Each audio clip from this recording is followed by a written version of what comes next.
आप अपना सेवक चुन रहे हैं, गलती से मालिक मत चुन दीजिएगा। आप मंथन कीजिए कि आखिर कौन लोग जिम्मेवार है कि आप पंचायत प्रतिनिधियों को पंचायती राज में स्पष्ट प्रावधान होने के बावजूद भी आपको सम्मानजनक वेतन और भत्ता नहीं है।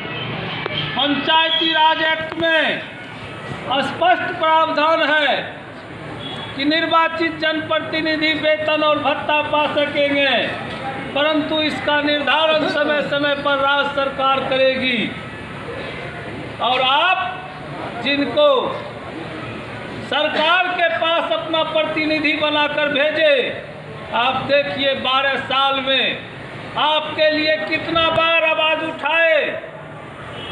क्या कभी सड़क से सदन तक आपके लिए लड़ने का काम किया? अगर नहीं किया तो उस पर विचार करना भी, उससे आगे उम्मीद करना भी दोस्तों साथियों बेईमानी है।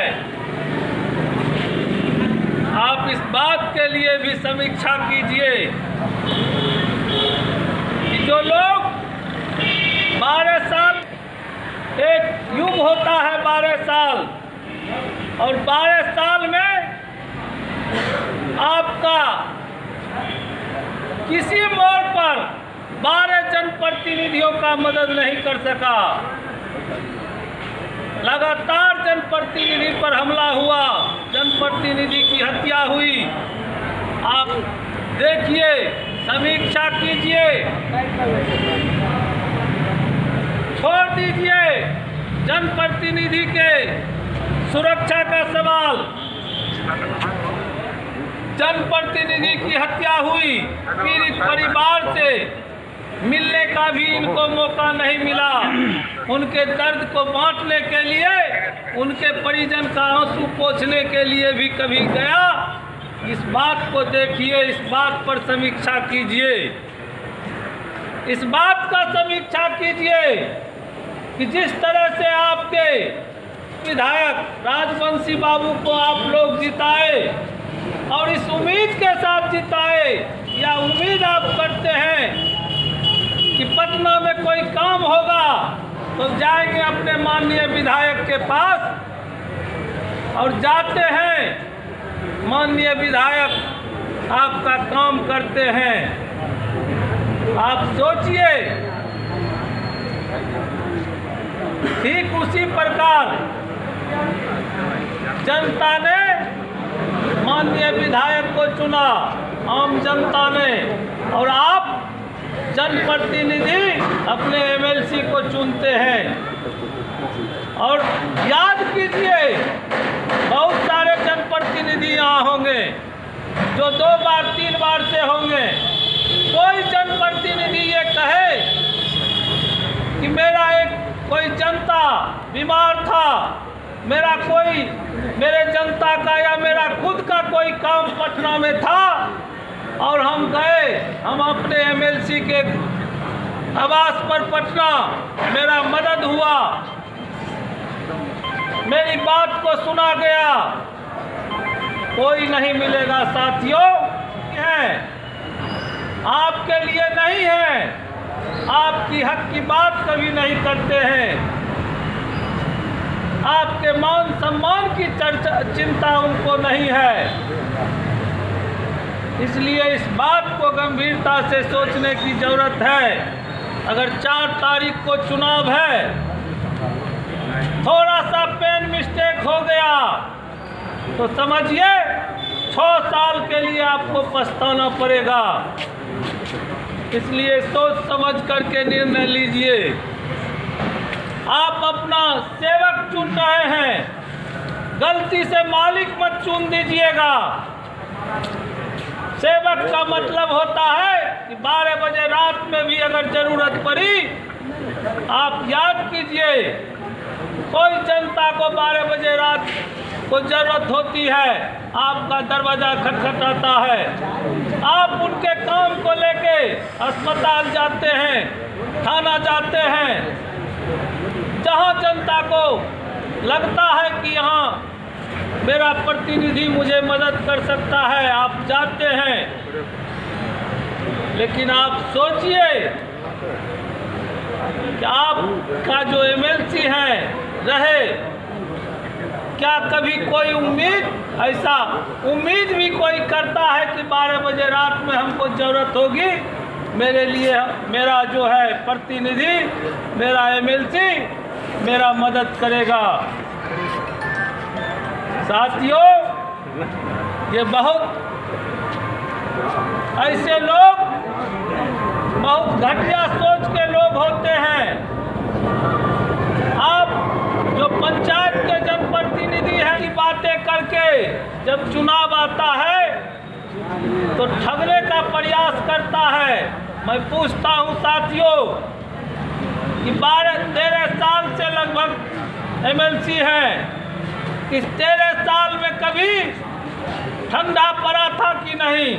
आप इस बात की समीक्षा कीजिए कि आपको क्या समझता है। अपने आप में ये इस बात की समीक्षा मंथन कीजिए कि आपको क्या समझता है कि ठंडा आया, चुनावी वर्ष है, कंबल बांटना शुरू कर दिया, क्या 12 साल ठंडा नहीं पड़ा था? आप सोचिए इस बात पर गंभीरता से कि आपको ये लोग समझते क्या है, आपको किस तरह से आपके साथ ट्रीट करते हैं। इस बात की समीक्षा कीजिए कि हमारे जनप्रतिनिधि भूखा रह करके 500 और 1000 रुपया मानदेय में किसी तरह आर्थिक तंगी में जनता का सेवा करते रहा, और आपके वोट से, हमारे वोट से 3.5 लाख महीना वेतन और भत्ता का, 12 साल का 6 करोड़ लगभग वेतन और भत्ता के मद में उठाया। इस बात को भी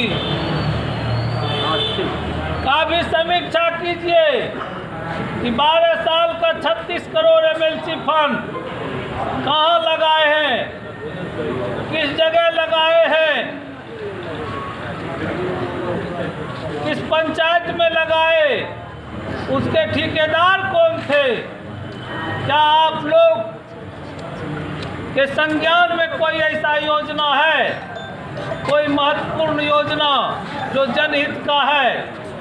नहीं मिलेगा, सीमित जगह तक रहे।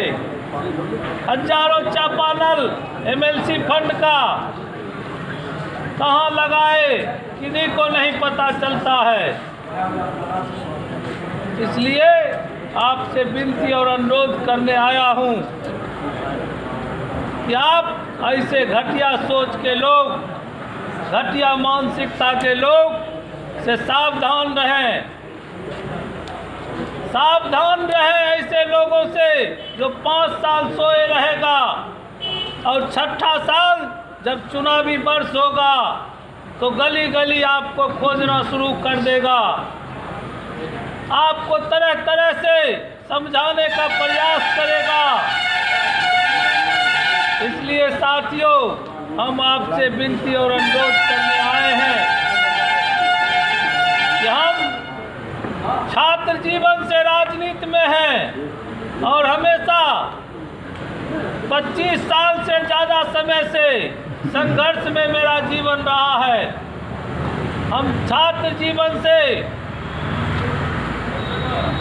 कई जन आंदोलन, सफल जन आंदोलन हमने किया और लगातार 15 साल से नगर परिषद खगड़िया में सभापति के रूप में 10 साल हम और 5 साल मेरी पत्नी निर्विवाद रूप से रहे। 15 साल में नगर पालिका जैसे जगह में मेरे चरित्र पर कोई उंगली नहीं उठा सका। 15 साल में कभी भी मेरे खिलाफ एक बार भी अविश्वास प्रस्ताव का चर्चा नहीं हुआ। इसलिए नहीं हुआ साथियों कि हम जनप्रतिनिधि का हमेशा सम्मान किया है और सम्मान के साथ हमने काम किया है, सामाजिक न्याय के साथ हमने काम किया है। इसलिए मैं अनुरोध करने आया हूं कि आप तमाम सम्मानित जनप्रतिनिधि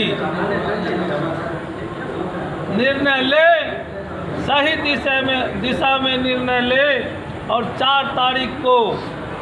4 अप्रैल को बैलेट पेपर में 1 नंबर पर क्रमांक संख्या 1 पर मेरा नाम मनोहर कुमार यादव होगा, फोटो होगा। उसी के सामने दाहिने तरफ बॉक्स में 1 लिखना है। 1 लिख करके रोमन में हो, हिंदी में हो, अंग्रेजी में हो, किसी भी अंक में आपको लिखना है या फिर सीधा लकीर खींचना है, खड़ी लकीर खींचना है बॉक्स के बीच में और अपना प्रथम वरीयता का वोट देकर हमें अपना सेवक चुने। और इतना विश्वास दिलाते हैं कि आपको हमेशा अपने वोट पर गर्व महसूस होगा, हमेशा आपको लगेगा कि हमने सही प्रतिनिधि और सही सेवक को चुना है। धन्यवाद, प्रणाम।